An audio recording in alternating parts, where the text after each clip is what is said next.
नमस्कार, मैं दीपक शर्मा, मेरे यूट्यूब मंच पर आपका स्वागत है। दोस्तों, अगर देश के सबसे बड़े दफ्तर यानी प्राइम मिनिस्टर ऑफिस पर अगर भ्रष्टाचार के आरोप लगेंगे, तो फिर आप कल्पना कीजिए कि देश के बाकी सरकारी दफ्तरों का क्या हाल होगा, क्या आलम होगा। अब ये बात मैं इसलिए कह रहा हूं क्योंकि आज कांग्रेस ने बहुत ही बड़ा आरोप मोदी के दफ्तर पर लगाया है। कांग्रेस ने आज कहा कि मोदी का जो प्राइम मिनिस्टर ऑफिस है, ये सीधे सीधे घोटालेबाजों के हाथों में जाता हुआ दिख रहा है। और कांग्रेस ने इस कड़ी में नरेंद्र मोदी के सबसे खास ऑफिसर, बल्कि यूं कहें उनके right hand man Hiren Joshi पर बहुत ही खुला आरोप लगाया। जंगल का राजा वैसे शेर होता है, इस जंगल का राजा हिरन है। अब कांग्रेस की तरफ से आज उनके सीनियर लीडर पवन खेड़ा ने कैमरे पर आरोप लगाया कि हिरेन जोशी, मोदी के जो राइट हैंड मैन है, अपने पसंदीदा अफसरों को, अपने पसंदीदा लोगों को, जो उनकी लॉबी के लोग हैं, उनको आउट ऑफ द वे जाकर इस देश में ऊंची ऊंची कुर्सियों पर बैठा रहे हैं। जैसे मिसाल के तौर पर कांग्रेस ने कहा कि ये जो यूपी के अधिकारी हैं, आईएएस ऑफिसर रहे नवनीत सहगल, ये जो ऑफिसर है, इस पर 112 करोड़ के घपले का आरोप है। इनकम टैक्स ने रिपोर्ट में बकायदा खुलासा किया था और ये रिपोर्ट प्राइम मिनिस्टर ऑफिस को पता थी, प्रधानमंत्री के टेबल तक ये रिपोर्ट पहुंची थी। लेकिन इसके बावजूद हिरेन जोशी नवनीत सहगल को प्रसार भारती का अध्यक्ष बनाने में कामयाब रहे। यानी कुल मिलाकर हिरेन जोशी ने एक झटके में नवनीत सहगल को इस देश की सारी सरकारी मीडिया, दूरदर्शन या फिर ऑल इंडिया रेडियो या जितने भी आप कह सकते हैं सरकार के अधीन जो न्यूज चैनल या न्यूज पोर्टल है, सब के सब सहगल को दे दिए। और सहगल जैसे एक नहीं, कई अफसर। डबल इंजन की सरकार है, उसका एक पिस्टन है, वो पिस्टन ये नवनीत सहगल। अब इससे साबित होता है महत्वपूर्ण थे। पिस्टन तो हर इंजन का बहुत महत्वपूर्ण हिस्सा होता है। लखनऊ में भी ये महत्वपूर्ण पिस्टन थे और दिल्ली में भी महत्वपूर्ण पिस्टन रहे हैं। अब क्यों हटाया हमें नहीं मालूम, और वापस क्यों बुला रहे हैं, अगर बुला रहे हैं तो हमें नहीं मालूम। ये अब आप पता लगाइए कि क्यों पीएमओ और सीएमओ सब इन पर मेहरबान। अब दोस्तों, देश की नंबर 2 पार्टी यानी कांग्रेस देश की नंबर 1 पार्टी बीजेपी पर बड़े गंभीर आरोप लगा रही।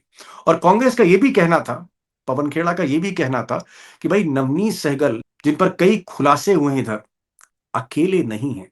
कई ऐसे ऑफिसर हैं जिन्होंने एक तरह से एक रिंग बना रखी है पीएमओ के चारों तरफ। और ये सारी बातें जो अब पब्लिक डोमेन में नरेंद्र मोदी को मालूम है, नरेंद्र मोदी के जो प्रिंसिपल सेक्रेटरी हैं उनको मालूम है, देश के कैबिनेट सेक्रेटरी उनको मालूम है, सबको मालूम है। लेकिन क्योंकि मोदी चुप हैं, तो सब चुप हैं। और आप कह सकते हैं कि जो जंगल का हिरन है, यानी जो जंगल का राजा है हिरन, वो सारे खेल कर रहा है मोदी जी के नाक के नीचे। जंगल का राजा वैसे शेर होता है, इस जंगल का राजा हिरन है। आप लोग बहुत उत्सुक हैं हिरेन जोशी के बारे में मैं कुछ बोलूंगा। वक्त आने दीजिए, चल रही है पूरा काम चल रहा है। लेकिन हिरन के आसपास इस जंगल में और भी लोग हैं। अब दोस्तों, जो बड़ा सवाल है वो ये है कि नरेंद्र मोदी को क्या ये नहीं मालूम, प्राइम मिनिस्टर को क्या ये नहीं मालूम कि उनके प्राइम मिनिस्टर ऑफिस में किस तरह के लोग बैठे हैं, किस तरह के दफ्तर में अधिकारी बैठे हुए हैं, जिनको तमाम बड़ी बड़ी देश की जिम्मेदारियां दी गई हैं।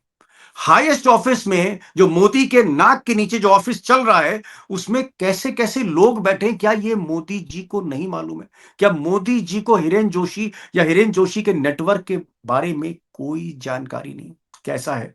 और अगर ऐसा नहीं है, अगर मोदी जी को मालूम है, प्राइम मिनिस्टर को मालूम है, तो फिर प्राइम मिनिस्टर एक्शन क्यों नहीं ले रहे, एक्शन क्यों नहीं लिया जा रहा? ऐसा कहा जाता है कि हिरेन जोशी आज भी प्रधानमंत्री के दफ्तर में अपने दस्तखत से आदेश जारी कर रहे हैं। दोस्तों, आज का जो वीडियो है एक ऐसा वीडियो है जिस पर ज्यादातर एक्सपर्ट आने को तैयार नहीं थे। हिरेन जोशी हैं, मोदी के मीडिया मैन हैं, ताकतवर अफसर हैं। उधर नवनीत सहगल हैं, उत्तर प्रदेश के बहुत ताकतवर ऑफिसर रहे, चीफ मिनिस्टर से लेके प्राइम मिनिस्टर के करीबी रहे। ज्यादातर एक्सपर्ट्स नहीं आए, मुझे कहना पड़ रहा है, इसलिए आज मैंने अनिल त्यागी जी को बुलाया। अनिल त्यागी जी वो शख्स हैं, वो पत्रकार हैं जो इस दौर में भी आप कह सकते हैं खुलकर बोलते हैं, अंदर की बातें जो है वो सामने कैमरे पर लाते हैं। तकरीबन 45 से 50 बरस का एक्सपीरियंस है। मैंने अनिल त्यागी जी से कहा आज आप आए, और अनिल त्यागी के एक एक लफ्ज को आप गौर से सुनिएगा, क्योंकि ये वो शख्स हैं जो नवनीत सहगल हो या हिरेन जोशी, इनके तमाम दोस्तों को भी जानते हैं। कई जानकारी इनके पास है जो आपको वो साझा करेंगे। मैंने उमाकांत जी से कहा कि आप भी आइए, क्योंकि क्या कांग्रेस वाकई आने वाले दिनों में हिरेन जोशी पर बड़ा खुलासा करने जा रही है। और मैंने ये भी पूछा कि क्या मोदी वाकई एक्शन लेंगे, कि एक्शन नहीं लेंगे, मोदी जी की सरकार ऐसे ही चलती है। त्यागी जी, मैं एक चीज जानना चाह रहा था कि आज कांग्रेस के आरोप, और बहुत ही गंभीर किस्म के आरोप, कांग्रेस के सीनियर लीडर ने ऑफिशियल प्रेस कॉन्फ्रेंस में लगाए। पवन खेड़ा ने कहा है कि मोदी जी का दफ्तर घोटालेबाजों के हाथों में जा रहा है, कई प्रमाण दिए, और उन्होंने दावा किया, जो बड़ी बात है, उन्होंने कहा कि जो मोदी के की मीडिया पर्सन है, जिन्होंने मोदी को मोदी बनाया और किंग साइज इमेज दी, हिरेन जोशी के बारे में वो और भी बड़े खुलासे करेंगे आने वाले समय में। लेकिन उन्होंने एक सवाल पूछा, पवन खेड़ा ने, कि क्या मोदी की जानकारी में ये सब कुछ हो रहा है, या मोदी को इसके बारे में कुछ नहीं मालूम। मिस्टर त्यागी। प्रधानमंत्री कार्यालय घोटालेबाज है, ये बात दीगर है। प्रधानमंत्री कार्यालय घोटालेबाज नहीं हो सकता है। प्रधानमंत्री कार्यालय में ऐसा कुछ नहीं है। इंडिविजुअल घोटालेबाज होते हैं। उस इंडिविजुअल घोटालेबाज की जानकारी प्रधानमंत्री को है या नहीं है? अगर है तो हिरेन जोशी अभी भी आधिकारिक रूप से मीडिया एडवाइजर हैं, और मैंने अभी चेक किया है, ऑफिशियल लिखा हुआ है उनका।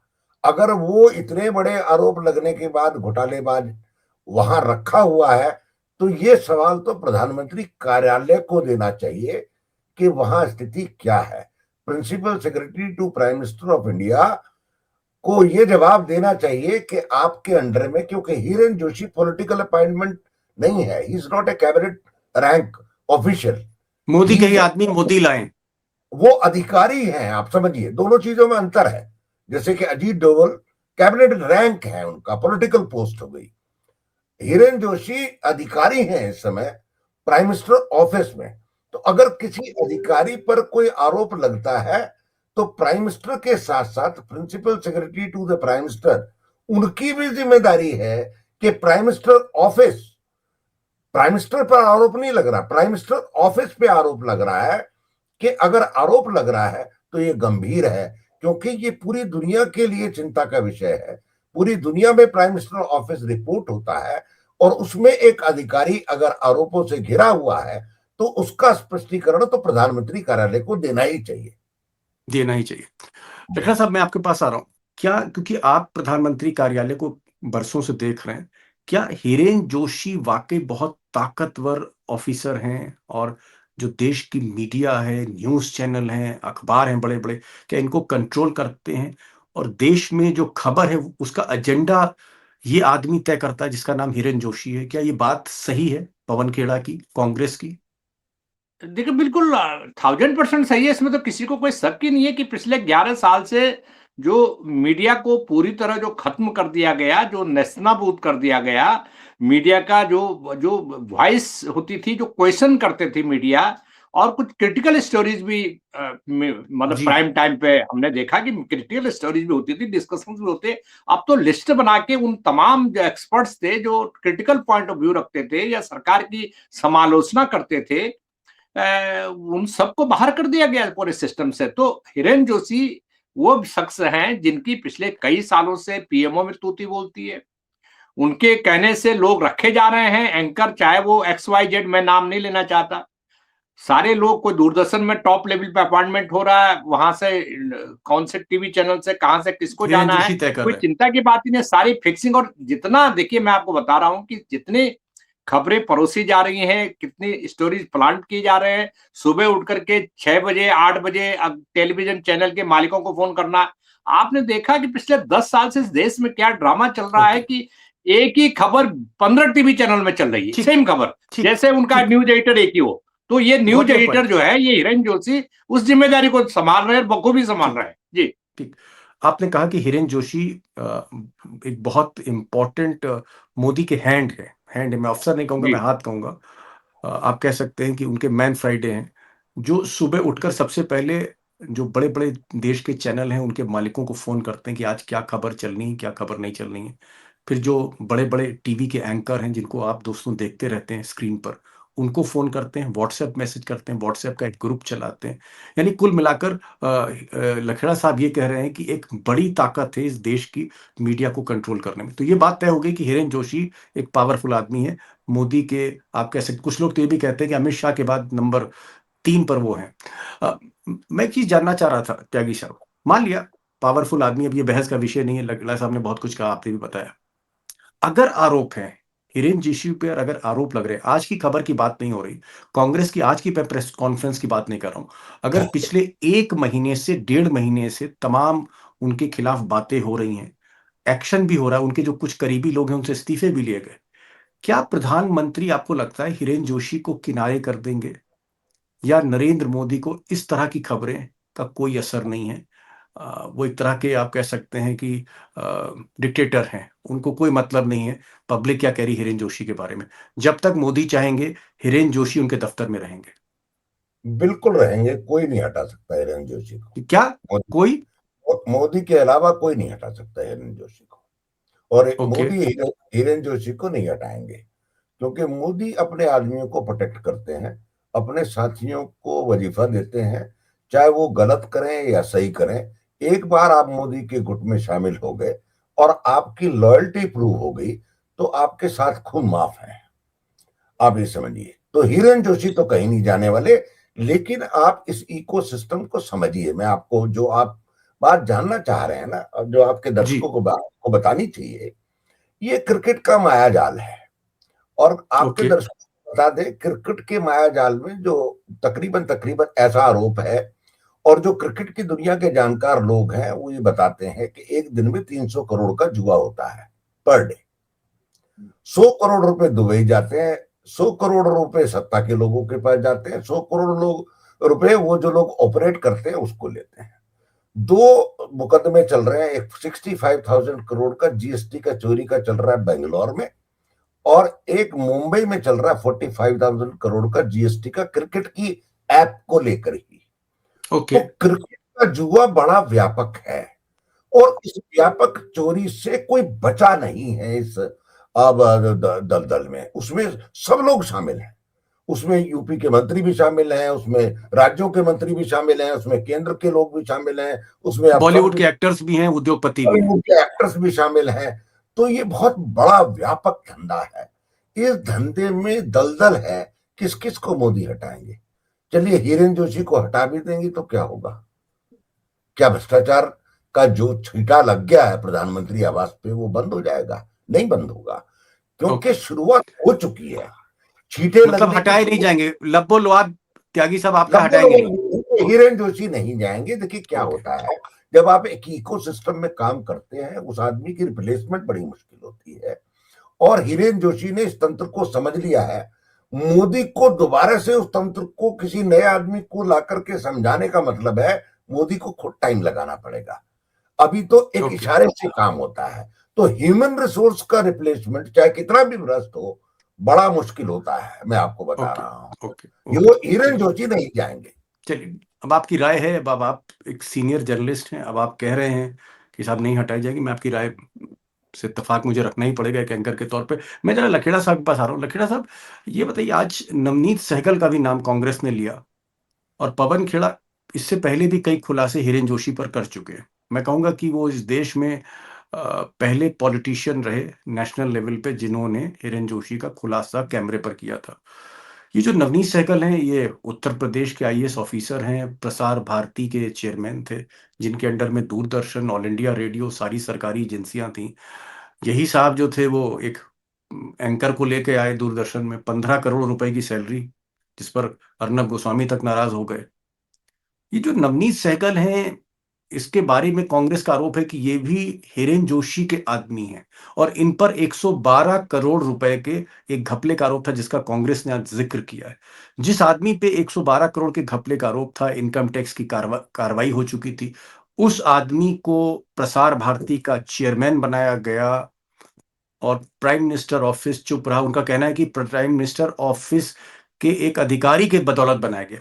क्या आपको लगता है कि हिरेन जोशी, नवनीत सहगल जैसे और कई लोग थे जिनको मलाईदार पोस्टिंग दे रहे थे, या अभी आपको लगता है कि ऐसे मामलों को छुपाया जाएगा, सिर्फ पवन खेड़ा या हम और आप ही इस बात की चर्चा करेंगे और कुछ दिन बाद ये चर्चा भी खत्म हो जाएगी? देखिए दीपक जी, पवन खेड़ा ने एक और बात बोली कि देखिए इतने बड़े जो घपलों में शामिल थे, उनको पीएमओ में लाया गया और ये प्रधानमंत्री जानते थे। ये घोटालेबाज घपलेबाज अपना है ना, ये कोई विरोधी पार्टी का तो है नहीं। मतलब चौधरी देवीलाल की याद आ रही तो कि भाई मेरे अपना है, नहीं ये मेरा रिश्तेदार है, ओके, ये अपने रिश्तेदार को लाऊंगा कि तेरे लड़के को लाऊंगा? तो अपना भ्रष्टाचारी अगर अपना है तो अपना है, फिर उसको आप चाहे गोद में बिठाए, कंधे में बिठाए, पीएमओ में रखें, कैबिनेट में रखें, कहीं रखें। दर्जनों लोग हैं मोदी जी के दागदार लोग जो नहीं, मोदी जी के लेकिन लेकिन आसपास है, नवनीत मोदी जी के सहगल, नाम पर मलाई काट। सहगल क्या कहते हैं, लगड़ा साहब, नवनीत सहगल पर हाँ, अगर 112 करोड़ जैसा कि कांग्रेस कह रही है, मेरे पास तो प्रमाण नहीं, लेकिन वो तो कांग्रेस तो बोल ही रही है कि नवनीत सहगल पर 112 करोड़ का घपला था। तो क्या जिस आदमी पर घपला था उसको मोदी जी प्रसार भारती का और हिरेन जोशी मिलकर प्रसार भारती का अध्यक्ष बना रहे हैं, तो क्या मोदी जी को जानकारी नहीं थी, या जो त्यागी जी कह रहे हैं कि कोई मतलब नहीं है? देखिए ऐसा है कि मैंने बताया ना कि घोटालेबाज रहेगा, उसकी फाइल जब पीएमओ में बैठी है, तो ऐसे घोटालेबाजों को आप रखेंगे रडार पर, तो उनसे 10 घोटाले को अंजाम पहुंचाएंगे ना। एक घोटालेबाज को आप लेंगे, बेटा तेरी फाइल बनी हुई है, अब ये 4-6 काम है, इसमें भी ये सब करवाओ, ये सब परचेजिंग होती है प्रसार भारती में, क्या क्या नहीं होता। इतना इक्विपमेंट्स आते हैं, इतनी चीजें होती है, इतना बजट होता है, इतना लोगों को रखना है, और जितना प्लांटिंग होती है न्यूज स्टोरी मैनेजमेंट की, वो सब तो ब्यूरोक्रेट जानते हैं ना तरीका। असली सवाल ये है कि ये कौन सा जादू था कि ऐसे दागदार ब्यूरोक्रेट्स को, जिसका अतीत दागदार है, जिनकी फाइल बनी हुई है, उसको हिरेन जोशी ने पसंद किया। और किसके थ्रू नवनीत सहगल पीएमओ में घुसे, वो भी मेरे पास फाइल है, कौन? मेरे को पता है कि किसके थ्रू घुसे। किसी बता बड़े दीजिए साहब। टीवी टीवी नहीं नहीं, अभी ये मौका नहीं है। कई लोगों की पोल खुल जाएगी, लोग चेहरा नहीं दिखा पाएंगे और आपको फोन करेंगे। लखेड़ा साहब जी, नाम नहीं ले अरे रहे, बता नाम दीजिए कौन थे वो, उद्योगपति थे, कौन थे? नहीं नहीं उद्योगपति नहीं हैं? वो पत्र किसी बड़े बड़े चैनल के पत्रकार हैं, बड़ा अच्छा, चैनल जिनको चलाते 15 हैं, करोड़ उनके रुपया, थ्रू आए। जिनको 15 करोड़ रुपए की सैलरी मिल रही है, वही पत्रकार हैं ये? नहीं नहीं नहीं नवनीत नहीं सहगल नहीं, बुलाए? कोई भी हो सकता है, कोई अच्छा, और हो तो सकता है, कोई चलिए, कोई ठीक और हो ठीक है, सकता है। मैं सवाल लेकिन को ये मामला छोड़ता हूं। बहुत गंभीर है। ये प्रधानमंत्री कार्यालय में किस तरह से मीडियोकरों की चल रही है, मीडियोकरों की सलाह पर, उनकी रिकमेंडेशंस पर, नवनीत सहगल जैसे दागदार लोग जिनका अतीत कई घोटालों में, इतने बड़े घपले में फंसा हुआ, ठीक जिंदगी भर इन लोगों ने भ्रष्टाचार के अलावा कोई काम नहीं किया, कोई काम ठीक नहीं किया। चाहे वो मुलायम सिंह का जमाना रहा हो, चाहे वो कल्याण सिंह का जमाना रहा हो, ये ब्यूरोक्रेट्स हर समय मलाई काटे, चाहे सत्ता की रही हो, चाहे विपक्ष की रही हो, ठीक है। चाहे कांग्रेस की रही हो। जी, लखड़ा साहब कह रहे हैं कि चाहे नवनीत सहगल हो या नवनीत सहगल जैसे और आईएएस जो प्रधानमंत्री के दफ्तर के करीबी हैं, इनका पूरा एक नेक्सस है, इसमें पत्रकार हैं, इसमें उद्योगपति हैं, इसमें मोदी को फायदा पहुंचाने वाले काम होते हैं, ऐसी राजनीति होती है। तो भला मोदी क्यों एक्शन लेंगे? और इस तरह के सहगल जो हैं एक नहीं है, कई नवनीत सहगल हैं, कई नवनीत सहगल हैं प्रधानमंत्री के इकोसिस्टम में, ये वो कह रहे हैं। चलिए मान लिया कई नवनीत सहगल हैं, कई इस तरह के आईएएस हैं जिन पर भ्रष्टाचार के आरोप हैं, प्रधानमंत्री के इर्द गिर्द हैं। क्या आपको लगता है त्यागी जी, या मैं कहूं आपके तजुर्बे को ऐसा लगता है, लास्ट क्वेश्चन है, चंद मेरे पास सेकंड है जवाब के लिए, क्या प्रधानमंत्री कार्यालय पे जो भी आरोप लग रहे हैं, आपको लग रहा है कि जब तक मोदी प्रधानमंत्री हैं इन सवालों का कोई मतलब नहीं है, क्योंकि एक फाइल, एक आरोप साबित नहीं होगा, कहीं जांच नहीं होगी, कहीं पब्लिक को कुछ पता नहीं लगेगा इस देश की? देखिए क्या है, प्रधानमंत्री की रहबरी का सवाल है और ये प्रधानमंत्री कार्यालय की रहबरी का सवाल है, उसकी अस्मिता का, उसकी शुचिता का, उसकी स्पष्टता का प्रधानमंत्री को कहना ही चाहिए। और इस देश में जो आरएसएस बीजेपी का सबसे बड़ा लंबरदार है, उनको आगे आकर के कहना चाहिए, जो हमेशा समाज में शुचिता की बात करते हैं, उनको कहना चाहिए। किसी ना किसी को तो ये बात का बिगुल उठाना ही पड़ेगा। ओके। हाँ, नरेंद्र मोदी चाहे कहें या नहीं कहें, क्योंकि नरेंद्र मोदी कम से कम अभी मेरा मेरा प्रबल वो है, क्योंकि समय आपने कम बताया, नहीं तो मैं आपको हर राज्य के एक दिन प्रोग्राम करिए, मैं आपको हर राज्य के अफसरों की शाही का ढांचा बताता हूं कि किस तरह से काम हो रहा है। और ये जो अपने सहगल साहब है 1988 बैच के इस अफसर है, इनके बैचमेट से मेरी बहुत बात हुई है, इनका पूरा चरित्र मुझे मालूम है, तो इसमें कोई नई बात नहीं है। तो come to the nothing point, is new. आप बात कहना चाह रहे हैं, प्रधानमंत्री को कहना ही चाहिए और प्रधानमंत्री कार्यालय को स्पष्टीकरण देना चाहिए, क्योंकि पूरे 140 करोड़ देश का रिप्रेजेंटेटिव होता है प्रधानमंत्री कार्यालय, पूरी दुनिया उसको देखती है। हिरेन जोशी और सहगल की बात नहीं है, सवाल भारत के प्रधानमंत्री कार्यालय का है और जी, उसकी शुद्धता, उसकी ईमानदारी नजर आनी ही चाहिए। बड़ी बात, बड़ी बात। ये देश कैसे चलेगा 140 करोड़ के देशवासी जहां हों और जहां उनकी सबकी निगाहें इस देश के सबसे highest office prime minister office, अगर वहां पर भ्रष्टाचार के दाग लग रहे हैं, सवाल उठ रहे हैं, तो फिर देश के बाकी दफ्तर क्या होगा? प्रधानमंत्री कार्यालय का ये हाल है दोस्तों, थाने का, कचहरी का, तहसील का, वहां पर क्या हाल होगा आप यहां से सोच सकते हैं। डिस्ट्रिक्ट मजिस्ट्रेट का दफ्तर, चीफ मिनिस्टर ऑफिस की बात छोड़ दीजिए। लेकिन एक बड़ी बात जो कही अनिल त्यागी जी ने, उनका कि भाई अगर रहबरी का सवाल है तो जो रहनुमा हैं मोदी के, उनको सामने आना चाहिए, आरएसएस को सवाल उठाना चाहिए कि भाई आप ये किस तरह से ये प्रधानमंत्री का कार्यालय चला रहे हैं। क्या आपको हिरेन जोशी या सहगल, इनके अलावा कोई आदमी आपको नहीं मिल रहा पूरे देश की ब्यूरोक्रेसी में? ऐसे लोगों से आप दफ्तर चलवाएंगे, कहीं ना कहीं बदनामी है। इस बदनामी को कितना ढका जाएगा तो मैं नहीं बता सकता, लेकिन जो बात लखेड़ा साहब ने कही, उमाकांत जी ने कही कि सहगल एक नहीं है, इस तरह के सहगल कई हैं, कई हैं। कैसे निपटेंगे, क्या होगा?